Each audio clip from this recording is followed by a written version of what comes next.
Assalamualaikum warahmatullahi wabarakatuh.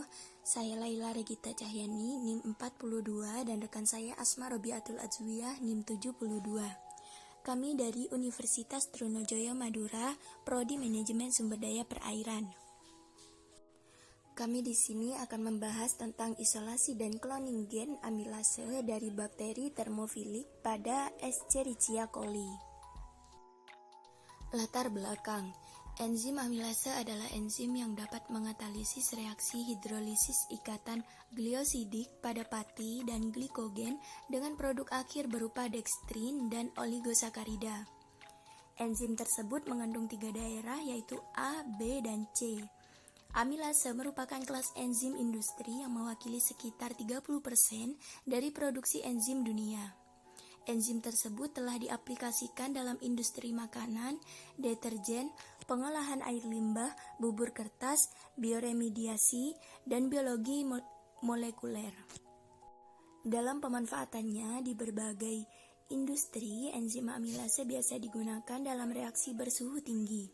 Kestabilan terhadap suhu, pH asam, dan waktu paruh merupakan karakteristik penting untuk mengeksplorasi enzim ini di industri. Kemampuan katalis dan kestabilan enzim amilase yang berasal dari hewan, tumbuhan, dan mikroba mesofilik akan menurun pada suhu tinggi. Oleh karena itu, dibutuhkan enzim amilase yang bersifat termostabil. Enzim termostabil lebih tahan terhadap pelarut, deterjen, dan senyawa denaturan. Enzim amilase dengan karakteristik tersebut bisa didapatkan dari bakteri termofilik. Bakteri termofilik dapat hidup di lingkungan suhu tinggi karena memiliki protein yang stabil dalam suhu tinggi dan mekanisme perbaikan DNA yang unik. Dari jurnal isolasi dan cloning amilase dari bakteri termofilik pada Escherichia coli, ada 3 metode yang akan kami bahas. Yang pertama adalah isolasi, 2 cloning gen, dan 3 purifikasi. Yang pertama adalah isolasi.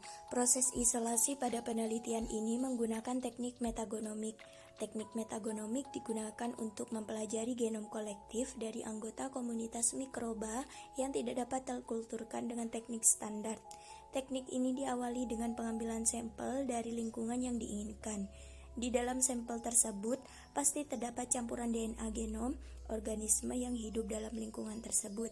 Gen target dapat langsung diisolasi dan diamplifikasi dari sampel dengan teknik PCR.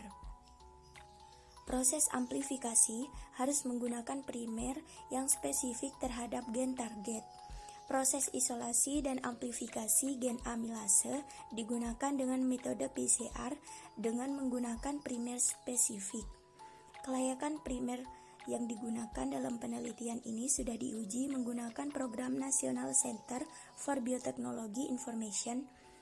Urutan gen amilase yang dijadikan acuan dalam perancangan primer berasal dari bakteri termofilik B.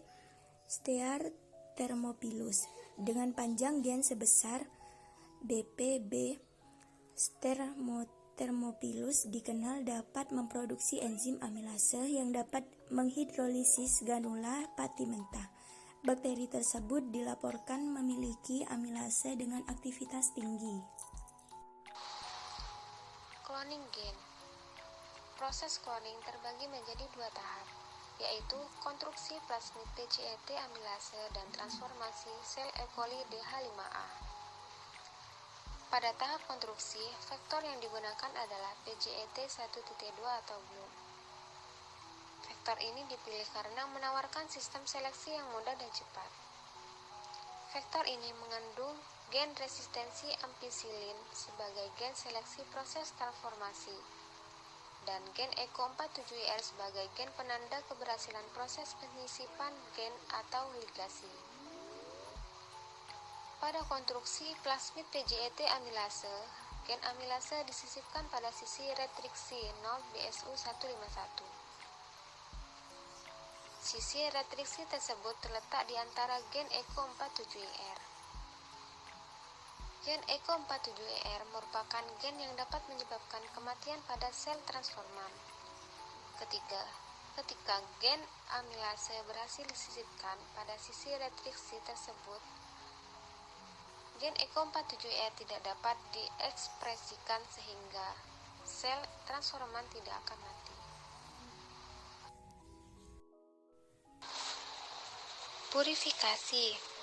Purifikasi DNA gel agarosa yang mengandung fragmen gen amilase dipotong di bawah sinar UV. Potongan gel dimasukkan ke dalam mikrotub dan dimasukkan buffer DF sebanyak 500 mikroliter. Mikrotub berisi gel inkubasi di water bath pada suhu 55 derajat Celcius selama 10 menit. Selama 10 menit, mikrotub dikeluarkan dan didinginkan pada suhu ruang sekitar 3 menit. Larutan gel diambil sekitar 800 mikroliter dan dipindahkan ke dalam kolom DF yang ditempatkan pada tabung penampung. Kolom DF disentrifugasi selama 30 detik dengan kecepatan 14.000 rpm.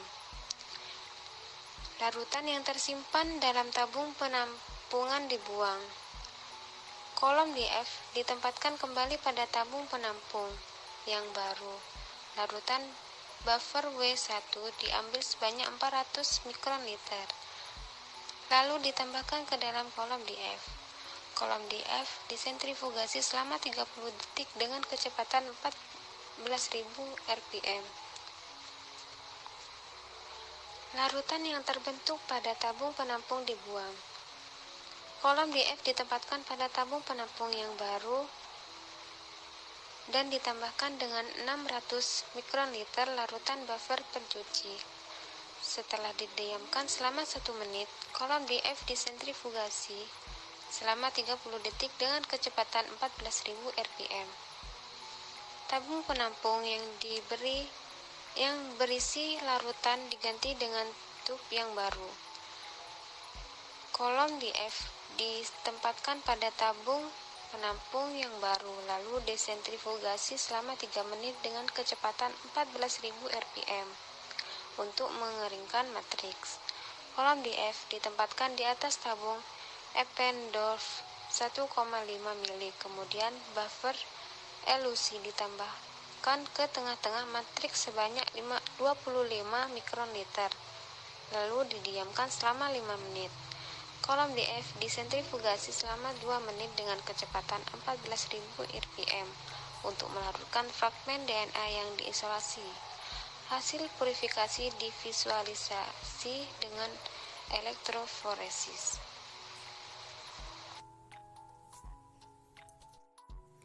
Sekian dari kelompok kami, kurang lebihnya kami mohon maaf dan terima kasih atas perhatiannya.